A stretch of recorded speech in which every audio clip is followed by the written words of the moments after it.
As you know, the land of Morrowind is filled with a rich and expansive history, filled with many cultures, subcultures, and factions. The biggest factions in Morrowind are the Great Houses. Playing Skyrim's Dragonborn DLC, you would have been exposed to the House Redoran and Neloth of House Telvanni. Today, you and I are going to delve deeper into the mystical House Telvanni, the Mushroom Tower Wizards of Morrowind. Here are 5 facts about the funky, fungy living Telvanni.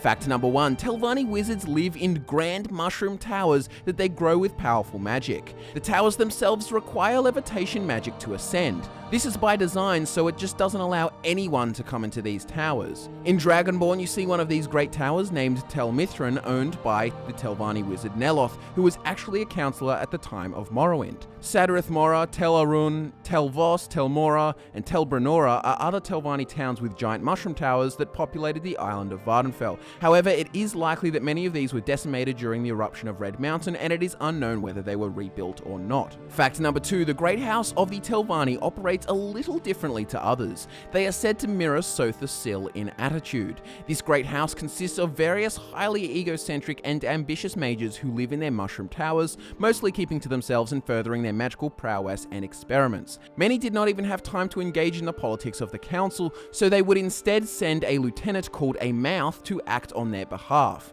In addition to this, the Telvanni were obscenely wealthy, so wealthy in fact that the number was said to rival the imperial treasury itself. However, a great deal of Telvanni wealth was spent on hedonistic extravagance and countless luxuries for which most Telvanni had no real use. Another great portion of their wealth is wasted on the infighting and disputes between each other. Telvanni wizards would often act in direct competition with others by stealing and disposing of one another to reach higher ranks of power and stature. In the words of the Telvanni, if you steal from another Telvanni but still live, then clearly you deserve whatever you stole. Murdering your opponents by magic or treachery is the traditional way of settling disputes. If you win, then clearly your argument has more merit. You may be expelled as in any other great house, but most Telvanni will not even care or even know about it. Many Telvanni lords would actually go into complete isolation, disregarding the rat race of politics. The Telvanni wizards even reacted to vampires differently. They do not have a hatred of vampires. The wizards do not fear them. In fact, many Telvanni wizards are so old that they are believed to be vampires or liches,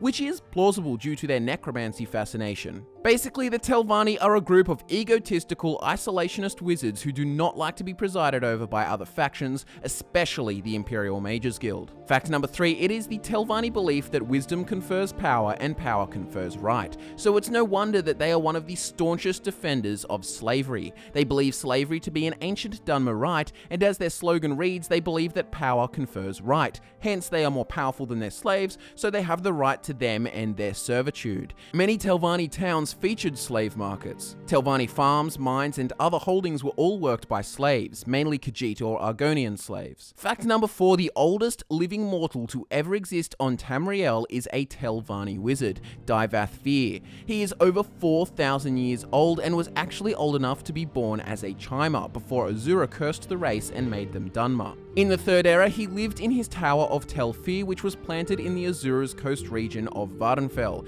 Here he lived with his 4 daughters, whom were actually 4 female clones made from his DNA. Their names Alpha, Beta, Delta, and Upsa Fir. Divath had a keen interest in the Dwemer and the Dwemer artifacts. He was even really good friends with the last living Dwemer, Yagran Bagan, who resided in his Corporusarium. This was for anyone afflicted with Corporus, also known as the Divine Disease, which was a key focus of his research in the Third Era. It is unknown if he is still alive after the eruption of Red Mountain. Fact number 5, the Telvanni still live on in the Fourth Era, and you can actually meet some members and relatives of members.